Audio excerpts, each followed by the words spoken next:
So isang magandang tanghali mga sir. So may share lang akong na fish stunner na ilang beses akong nagpalit ng diode. Ito mga sir. Yan. Madami pa yan. Kasi ilang beses siyang nasira. So mas maganda pala yung yung mas malaking ganito na voltage. Yan.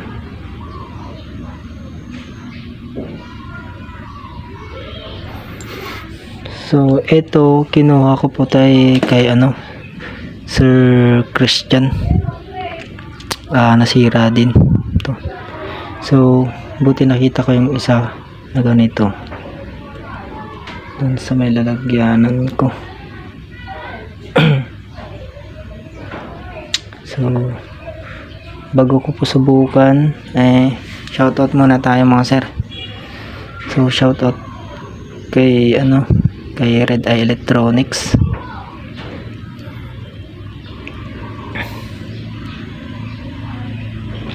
At shoutout din sa mga mga nanonood sa atin.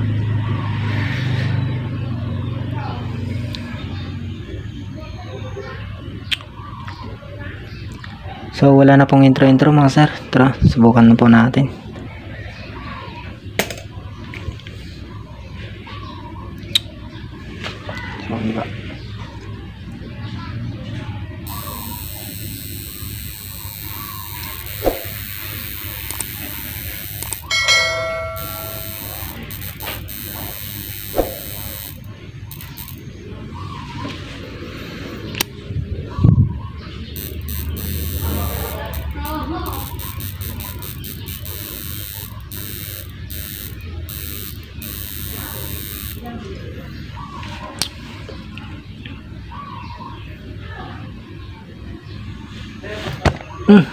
Sorry. So yun mga sir. So ang ko lang dito medyo umiinit po yung ating diode. Yan. Parang hindi kaya. Pero okay naman na po siya. Yan.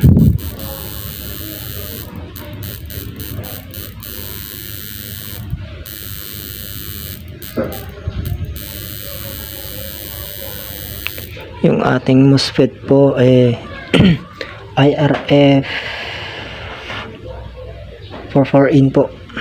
Itong bali 6 po. 6 pieces na MOSFET. Tsaka 1225 po na isa.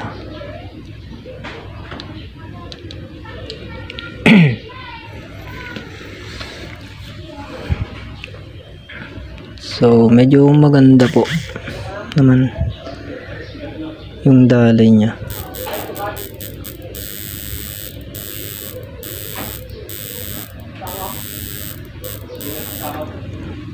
Saglit lang po mga sir at lalagyan po natin ng switch para hindi ko siya ginaganito. Yan. So saglit po, update po kayo. Update. Update ko po kayo. So yan po, nalagyan na po natin ng ng pindutan or switch. So yun, ito ba.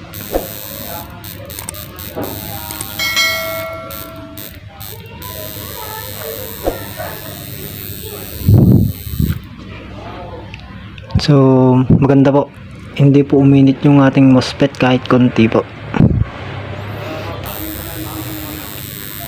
Ang problema lang po mga sir ito, yung diode natin na medyo umiinit.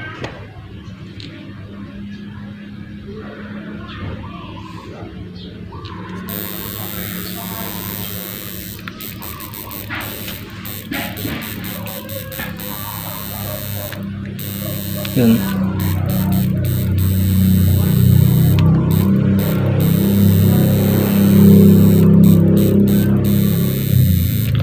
Wala kasi akong mga sir, ilaw na bulb yung para makita kung Testering ko sana, baka masira na naman yung aking tester.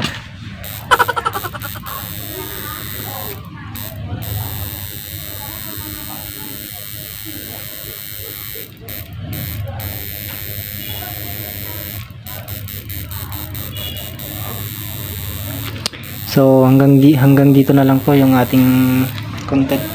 So kung nagustuhan niyo po mga ganitong content, so huwag po kalimutang mag-subscribe at share na rin po. Pakipindot na rin po yung notification bell para updated po kayo lagi sa mga bagong na-upload na mga ganitong video content. So hanggang dito na lang po mga sir. So bye bye po.